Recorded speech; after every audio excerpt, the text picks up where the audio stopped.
tall, gangly thing? In this video, I'm going to break down how to play Berserkers in Teamfight Tactics patch 10.4. I'm going to break down how to play the early game, the mid game, the late game, and also cover your items and your positioning. So the first thing I want to talk about is what to expect when you're playing Berserkers.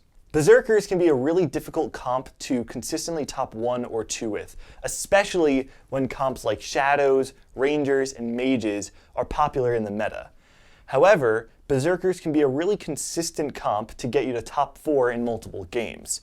Even if you looked at Mino Zerx, one of the top Berserker players in the North American ladder, he has one of the lowest win rates compared to all of the challenger players, however, a similar amount of games played. So what does this mean? It means that even if you aren't placing top 1 in all of your games, you can still use Berserkers to climb consistently. Next, let's talk about the early game. The most important item to force when you're playing Berserkers is Locket. So in the first Carousel, you're going to want to make sure you pick up either a Chain Vest or a needlessly large rod. If you can't get either of those, you're going to want to pick up something like a BF Sword or a Giant's Belt, which we can use to make a Zeke's Herald. In round 2, you're going to want to prioritize Locket, Zeke's Herald, and Zephyr in that order, and if you can, make multiple of those items. The core idea of Berserkers is buying Olaf enough time to ult and take over the fight.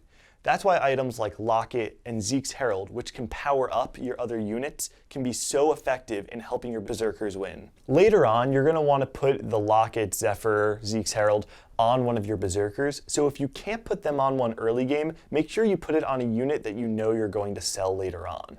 In regards to units, you really just want to build a strong early game comp while you pick up Berserkers on the side. This is because 3 Berserkers is probably one of the weakest bronze synergies, and instead you can run more effective early game comps like Woodland Druid, Warden Electric, Glacial Electric. And while you want to build the strongest team comp you can in the early game, you want to make sure that you're not spending any gold refreshing your shop. You want to make sure that you have all of that gold for later on when we're going to spend it all at once. Now we're moving on to the mid game.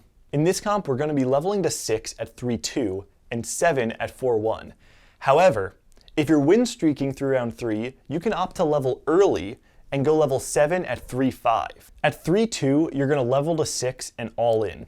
That means you're going to roll almost all of your gold down looking for strong units until you're at 10 gold or until you find an Olaf.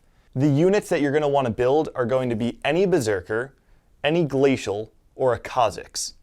From there, you'll want to build the strongest team made of synergies that you have available. So an example might be running 4 Glacial and 3 Berserker. The reason that you want to roll down at 6 is that when you're running Berserkers, it's really important to have a strong team comp in the mid game, especially when there are other comps like Shadows in the meta. If you lose too much health early on, it's going to be really difficult for you to build up enough gold to get level 8 or to get the more expensive units that you need like Olaf.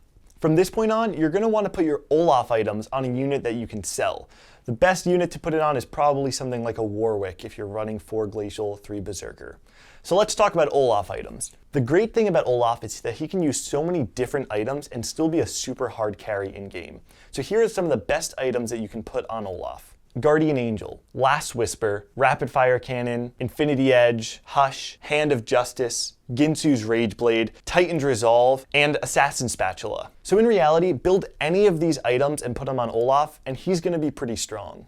Ideally, you would give Olaf Guardian Angel, Last Whisper, and Rapid Fire Cannon, but because we're putting such a big emphasis on prioritizing Locket, Zeke's Herald, and Zephyr early game, most of the time Olaf is just going to get the leftovers. Let's talk about some of the best late game team comps for Berserkers. If you can make it to level 8, you're probably going to want to run 6 Berserkers, Kha'Zix, and a second 2-star Olaf. If you can't get a 2-star Olaf, you can run something like 6 Berserker, Kha'Zix, and a Karma that's powering up your Olaf. If you can get an Assassin Spatula, always put it on Olaf and run something like 6 Berserker, Kha'Zix, and an additional Assassin so that you get the Assassin synergy as well.